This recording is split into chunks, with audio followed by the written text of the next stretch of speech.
Juggalos in recovery. Juggalos in recovery.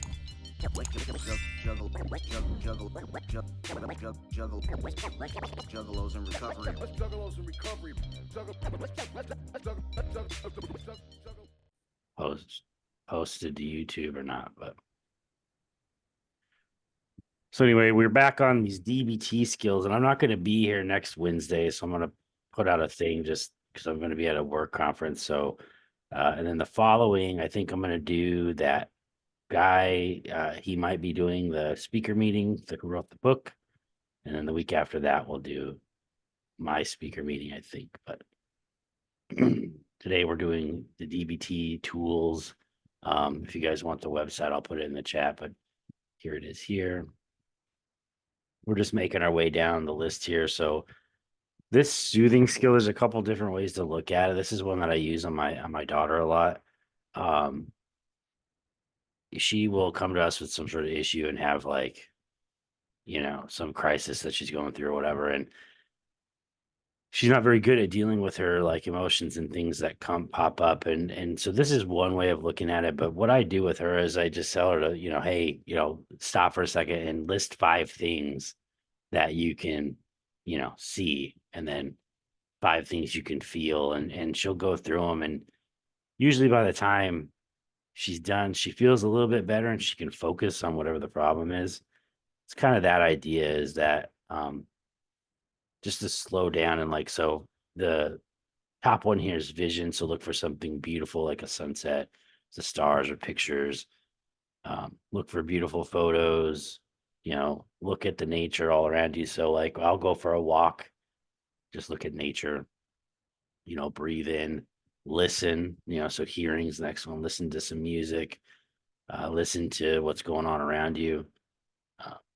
Smelling, obviously the same thing. Like when I walk around my neighborhood, that's a lot. I'm in like the mountains, so there's a lot of people burning fireplaces and stuff. It's pretty amazing smells if you stop and think about it. If you're just walking, in your anger or anxiety, you could miss all of this stuff. Um, and then, obviously, food and things like that. I'd kind of just watch that because you could drown yourself in food and it could be unhealthy.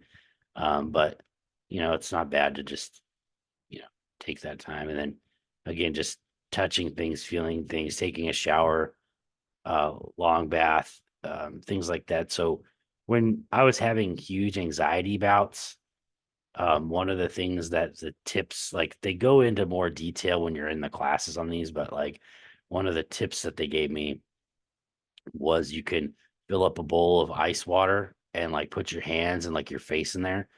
And what it immediately did for me was just stop like it brings your heart rate down, and it just stopped my anxiety almost in its tracks. And it gave me the ability to think again.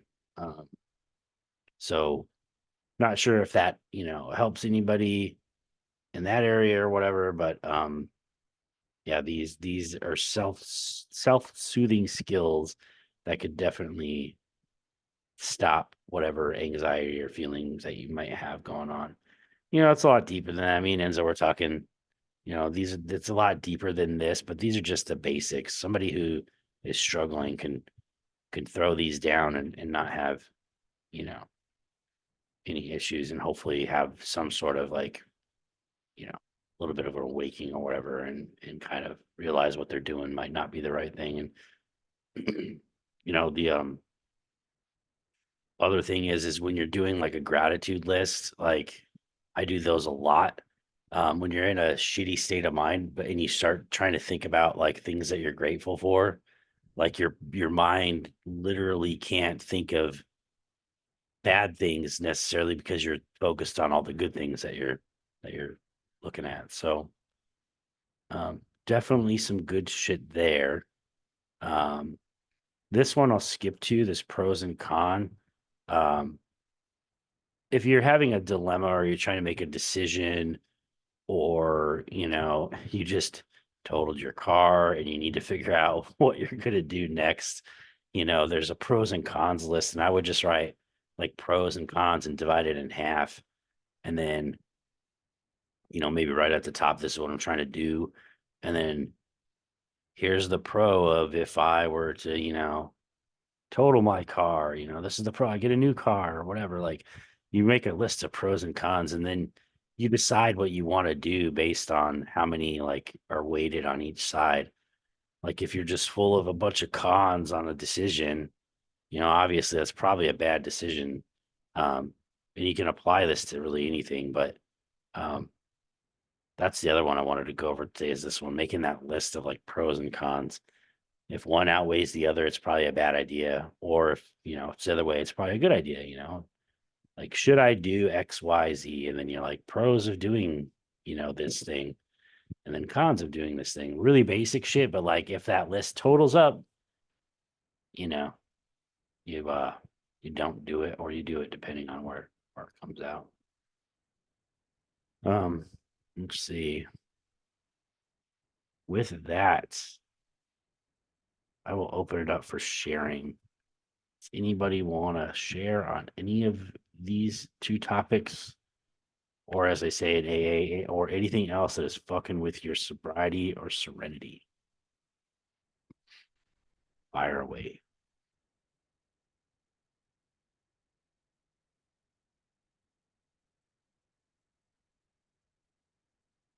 Quiet group. Pros and cons list. Oh, Funny nice. that I'm given a worksheet on it to freaking do this week. Is this another thing you were going over in your class and we just happened to bring it up like I'm spying on you or something? No, yeah. So no, it was the week that I wasn't there, and we did last week the soft skills. Uh-huh. Yeah, I was given this paperwork, which was the week that I missed. Nice. See, so that's badass. Josie's going through a class on this, and that's exactly what I did. The papers even look the same. Um, But hell yeah, that's awesome. Damn, that sucks, dude. I'm trying to click on the wise mind to see what that is, but I was going to ask about the gratitude lists. Repeat what you said. You said you do them.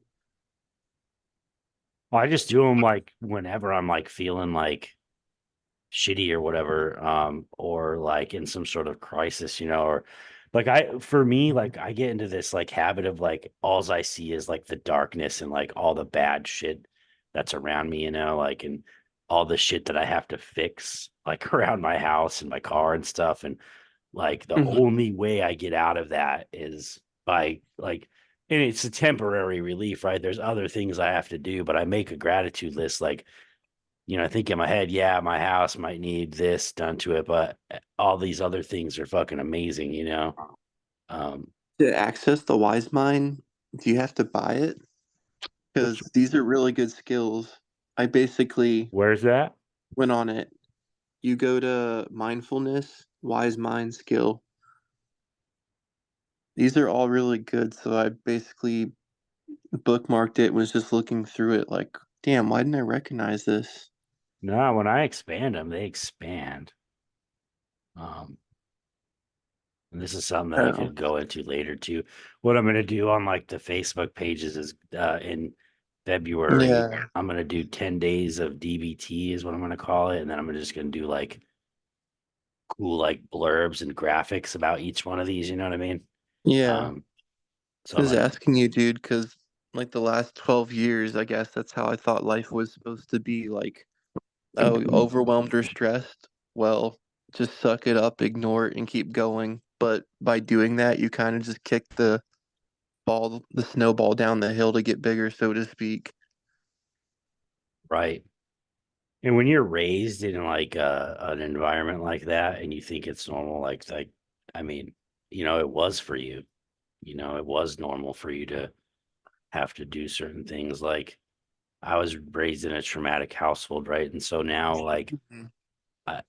so my whole thing when I was growing up was to not be like seen, because if I was Mhm. seen, like I was criticized and I was abused and beat down, and whatever. Mhm. So that carries over into my adult life. Like I'll go to the grocery store and I'm paying attention to like everybody who's walking, where they're walking, how I can walk to get around them so I don't have to like run into them or interact with them, because I'm Mhm. scared, like in the back of my mind, that I'm going to have some sort of fucking interaction with them that's not going to be pleasant. Right. So I do that, and I do that all the time everywhere I go. And then if I do like get behind someone who's fucking slow, or like I have to like go around them, I get really annoyed pretty easily. And it's like there's shit like that happens to you when you're growing up that you just carry with you and you don't even realize it because you think it's normal. Yeah, that's why I was like asking about the gratitude list because it was like, wait, really? That's what gratitude lists help for? Because I would Yeah. do them, but I never knew like why I actually did it, other than it's just a good thing to do.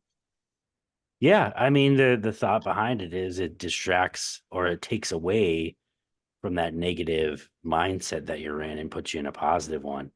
Um, because, like you're saying, like for me, when I was growing up, it was like all these things need to be done and all these problems are happening around me. And that's what I needed to focus on. And it's like the minute I start thinking about those other things, it pulls my mind in that direction. It's just positive thinking. Like, Mm-hmm. it's like in the morning, I'll write like a couple affirmation statements. I gotta get better at it too. I have this journal thing. I'll write affirmations in there and then I'll write some gratitude, kind of what my goal is for the day. And then at the end of the day, I look at it and say, did I meet those goals? Did I live up to my, affirmations and stuff? And, I'd say like 50-50, if I did or not. Mm-hmm. But I don't beat myself up too. That's the other thing. Like, um, and I don't focus on the negative completely. I'll just look at that gratitude list. But Damn. No, I appreciate you sharing, man, because I'm at where you used to be then, because I admit I will purposely go out of my way to avoid anyone and everything. oh, I still do, Um, man. I still do. It's yeah, with what you said about like the negative self-talk, definitely way more than I would care to admit. Like, even accepting compliments or nice things about myself is extremely difficult. absolutely. I was sharing this with Emily on a chat, and Hmm. um like I'm so negative on myself still. Like I don't really look into mirrors. Like I hate looking in mirrors. Like I just like it's like I hate myself that much, right? Where Hmm. I can't even look in a mirror. And when somebody compliments me, I used to get all awkward. Now I just say, oh, thanks. That's nice of you or whatever. But I don't really know how to process it because I'm like, No, it's true, man. I are did they that 2 weeks ago, like right? role playing. How do you actually accept compliments? Yeah. Like, I think what we talked about was just, oh, you say thank you. I really appreciate it. I'm really humbled by it.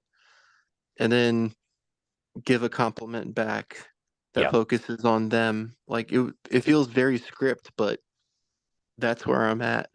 Like, Yeah. very like scam caller, like, hello, is this Mrs. So and so? Right.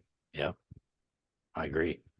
100%. A lot of life is scripted like that, and you can come off Hmm. genuine, but yeah, it's tough, man. Like, I don't know if anybody else on here feels that way, but that's, Definitely same dude. yeah. Like, before that, like 3 weeks out, someone like randomly, someone I had never talked to called me and they're like, brother or sister came in the room and they're like, oh, this is so and so is telling you about. And they took one look at me and they're like, you get all the bitches, don't you?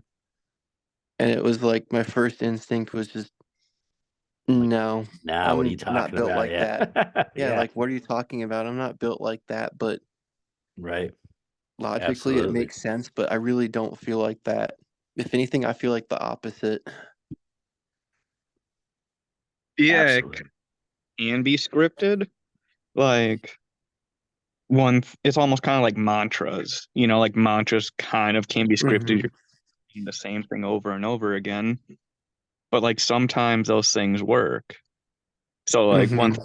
thing is just like the double thank you, thank you. Because, Hmm. it's like now that I've been doing it, like I can see how thank you, even if you don't really mean it, which I typically use it during like times of frustration, where I'm like, Hmm. thank you for whatever is unfolding before me. I fucking love it. This is exactly what I wanted with my life. It's so great and Hmm. awesome. It's just like super hyphy, like positivity, even though like I'm completely forcing it. But it almost becomes funny after a while. where it's just like typically it's about stuff that doesn't matter, but yeah, this Mhm. mantra, thank you, like the something about the double repeating of it or saying it twice, almost like just if I were to hear that, I'd be like, oh damn, they like really appreciate whatever just happened, and even just saying that myself, like I actually feel even more like, yeah, like I really appreciate this, and that's like definitely scripted. But Mhm. going back to first, like compliment that he received, well, if that was me, I would just be like, I do all right, like acknowledge it, but like not, like down Mhm. deny it or like fully accept it, but just like kind of like, yeah, maybe. Just like keep Yeah. going and not like, It trips me out, dude. It's like Westworld, where it's like the whole like they had to have them practice dialogue, and then once they practice the dialogue enough, they actually believe it. Like the androids. Like, damn, I know I'm human, but like shit do be kind of spooky like that sometimes. Like you do have to say it enough to actually start to believe it, and then from there, it's its own thing. so one thing I saw in a video earlier today was something about if a child, like a baby's parents are like open and emotionally available, Mm-hmm. that will grow up to be open and emotionally available. But if parents are stressed and frustrated at that young age, because kids are like so open and receptive, they'll just instinctually pick up all that frustration and then just Mm-hmm. internal. And within myself, it's like I can see how that definitely is possible. Like the quirks and whatever of my parents are present in me in various ways and forms. And fuck, I forgot where I was going with that. But yeah, that was No, I just know what something you're talking about. The was whole just thing, reason I got started on this is because I took a class, child psychology, out of curiosity about this, and yeah, there's one for like each age range about like if a parent is like this, a child will be like this. I can't remember the concept, but yeah, basically like that, like you said, between like ages so and so, if a baby is crying and the parent doesn't come, the child learns to be like emotionally distant and not expressive. And these are like traits you carry up into like adulthood. Yeah, it's just pretty trippy. yeah, and it's like, okay, cool, but what do I do with that? You know, Yeah, exactly. I'm like mulling over myself recently. It's just like, okay, cool, Hmm. not that, but like, what next? What now? What am I supposed to be doing with this? But Yeah, like you want to fix it, but like, dude, that's such like a abstract problem or such a huge one. Like, where do you even begin to work on it? probably acceptance that our parents were just regular ass human beings doing the best they can, just like, Hmm. Right. So that's one of the things that I was talking to Monster, I think, about like a few meetings ago is like I used to be so mad at my parents, and like that was like, that's the white reason why I drank, and the reason why I'm fucked up is because of them. And which, sort of true, they did certain things or whatever, but in the end, like they were just doing the best that they could. Um, and just like I'm doing the best that I can with my kids, and it sucks, and it's like fuck, like I have to like, but I forgave my parents, I forgave my dad for whatever, and it's just, it is what it is, and it made me a better person. Like the second like I was able to let go of like that shit in my past, I so they talk about this in like a lot of the AA meetings and stuff, but like there's like this spiritual awakening, and it's like supposed to be this big like moment in your life or whatever in your recovery, and that's, for me, that's just not true. It happens like I have these like little awakenings like throughout my life. And this was one of them when I was able to let go of all that bullshit. Um, like it felt amazing. I can't describe the feeling that I had in just that moment. I was like, oh fuck yeah, that's like just to let go of that problem was pretty amazing. Um, so yeah, if you can let go of what your parents did to you and then work on it, you know what I mean? It's huge, like um, huge. That's And what then I'm working towards, man. yeah, I know I still hold some resentment, but it's getting easier to let go, acknowledging they did the best they can with what they had. Their own circumstances weren't great, but they don't have to be mine. right. Like my dad he grew up and his dad like dropped out of school and like middle school to work on in the farm, you know, and like he would just, you know, backhand my dad like just for looking at him funny, you know what I mean? And like that's what he grew up with. You know, and it's like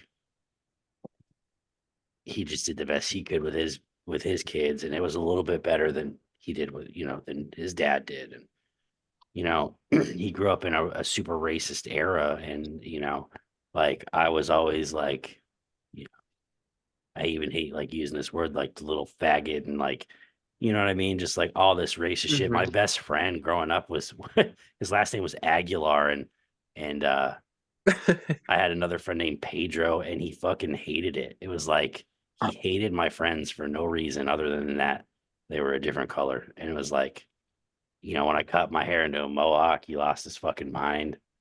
You know, it's just stupid shit. And it's like, you know, I could hold all that against him, which I did forever.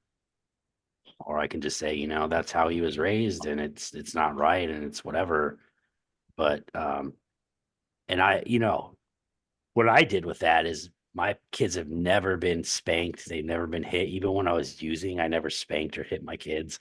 Like they have friends of all colors and sexes and you know whatever, and like half the kids are autistic nowadays, and you know it's like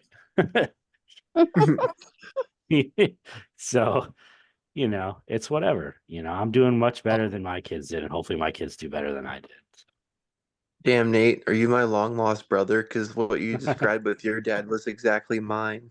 He grew up in middle of nowhere, Texas, town of like 3,000 people. Dad was a World War II veteran, but like beat the brakes off of him. Yeah. Farm work. And then my mom's side was like the same way where they could never talk about their problems. And if they fucked up, well, they got like the full on like switch or whatever to Yeah, like the face. so you should see the paddle that my dad had hanging on the wall when I was growing up. It was, I want to say like 2.5 feet long, like inch or so thick, and it had holes like drilled into it. And it would hang on the wall. And like if I came home and it was on the table, like I knew I was fucked. Like I knew, you know what I mean? I knew I was gonna get my ass kicked. And so like there's this huge paddle, and like I'll never forget it. And I bet that fucker still has that paddle somewhere too, like in his garage or something, hanging up. Uh, but yeah, I Damn, had Jim. that. Glad you So talked about this because, right, yeah, it's glad to be brutal. living at school now, but Yeah, I'm ashamed to admit it. There were times where I thought about like killing my parents in their sleep or whatever. And yeah. the fact that I even got there was like scary to myself. Like, can you imagine being that hateful? Like, it's not something to be proud of. I want to do better, live and So love. right. So my dad was he was so big and he was from Vietnam and whatever, and you know, so there's no way I was gonna be able to do any of that. So I did the opposite. Like I spent most of my life growing up wanting to kill myself. I was a cutter. I cut Hmm. myself. Like I had thoughts of suicide probably as young as the age of like 9. Like Hmm. brutal. Like and again, I just don't hold it against him anymore like I did. I mean, was it fucked up? Yeah, you know, but like what can you do?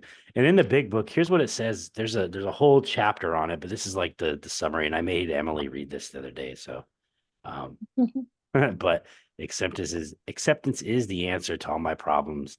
When I'm disturbed, it's because I find some place, person, thing, or situation, some fact of my life unacceptable to me, and I find no serenity until I accept that person, place, thing, or situation as exactly the way it's supposed to be in the moment.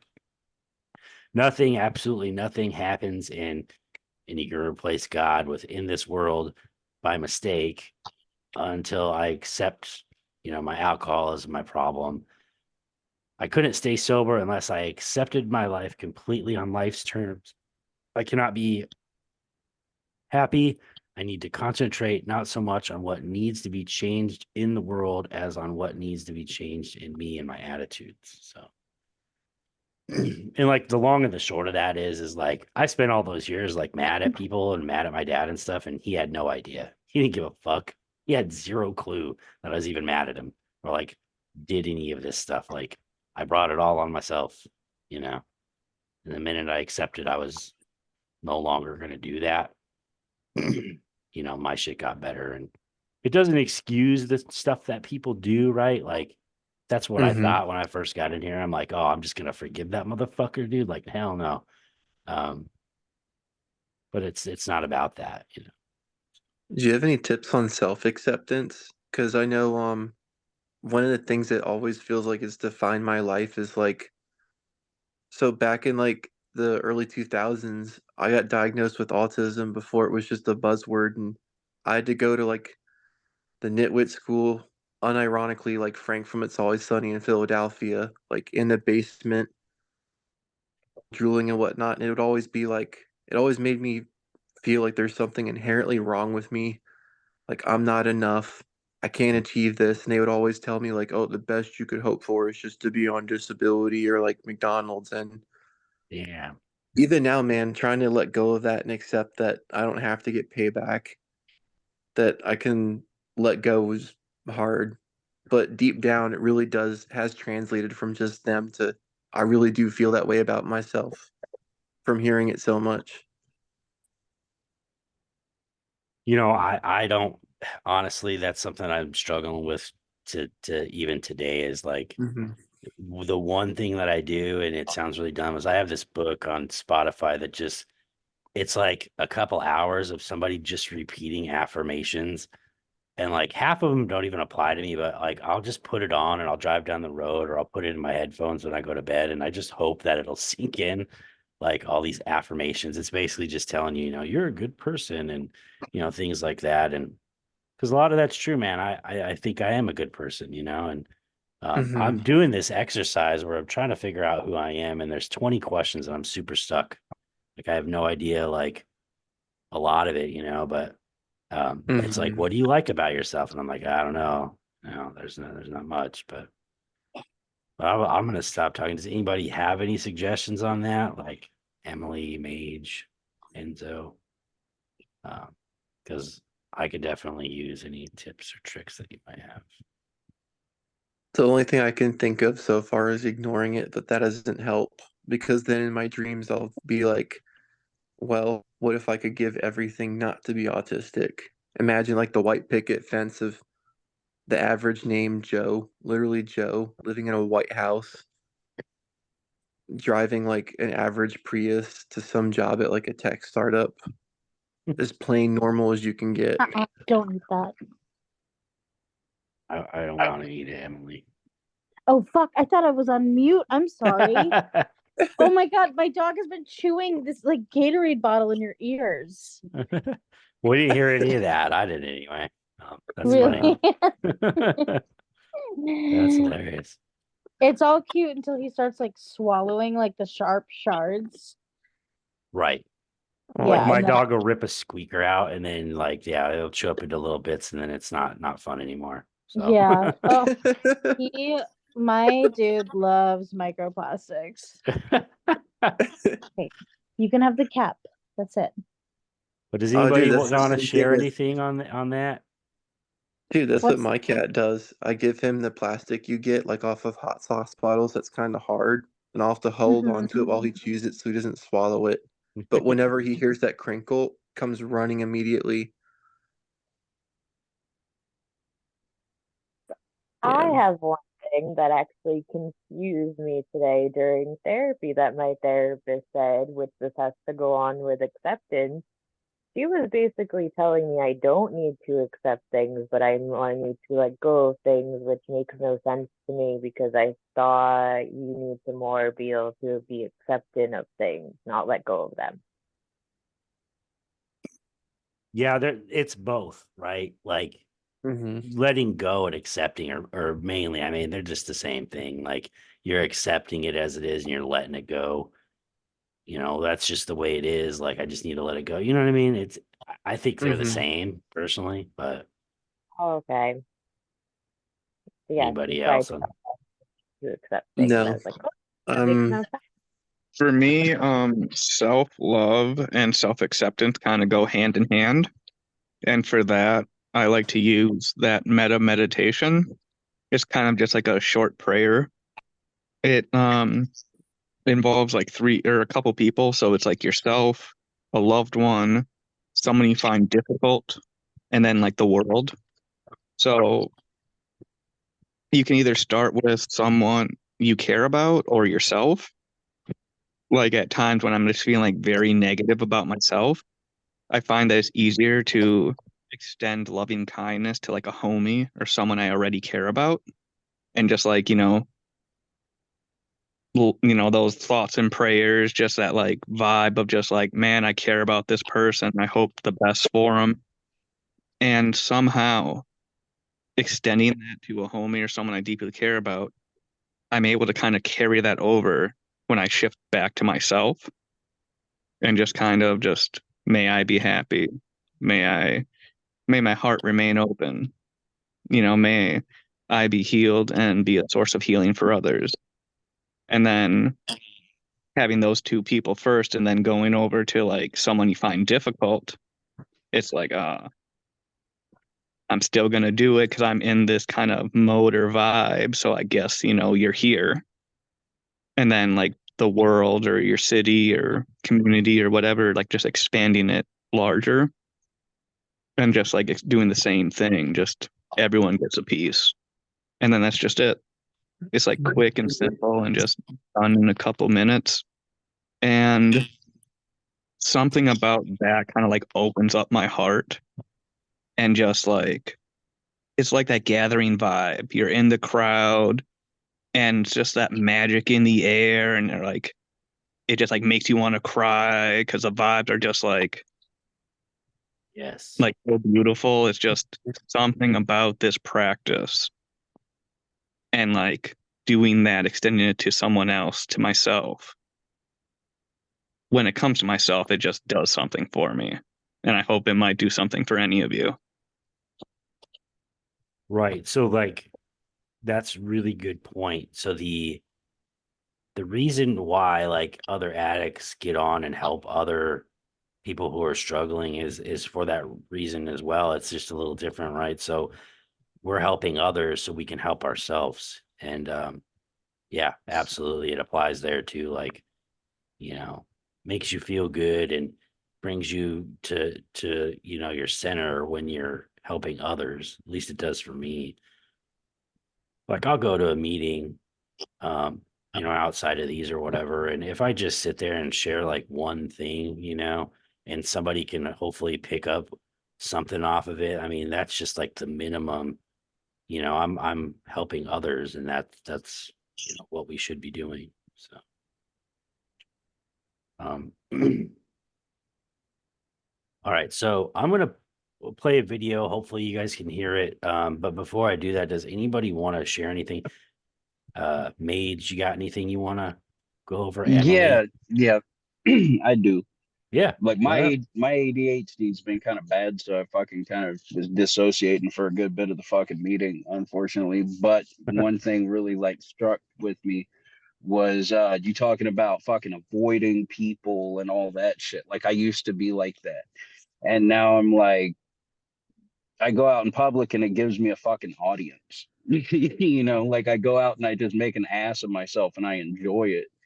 Like the way that I got to that point was like just desensitizing myself to that shit. You got to get into your mind like fucking fuck those people. Like you're in control of what's going on with you and you can leave anytime. Like you put on a show and let people fucking judge you like that too. And those motherfuckers that judge you like that are the ones you don't want to fuck around anyhow. So like I've adapted this whole fucking, this whole clown persona that I fucking carry with me into public, and it's fucking weird because I'm naturally an introvert. I don't fucking have a lot to say unless it's something fucking intelligent. But if you get me in that weird mood out in public, I will make an ass of myself and embarrass fucking everyone. Like just because it brings a smile to my face, and people generally look at me like, "What the fuck is wrong with this dude?" But Yeah, it helps. that's dope. Like you were able to overcome that and turn it into something, that works for you. Yeah, that's awesome, man. I think that's great. And yeah, just as you just added something to the meeting. That's fucking fresh, dude. Like, you might have disassociated for a little bit of it, but you're here and you're adding, you're helping others. So that's fucking dope.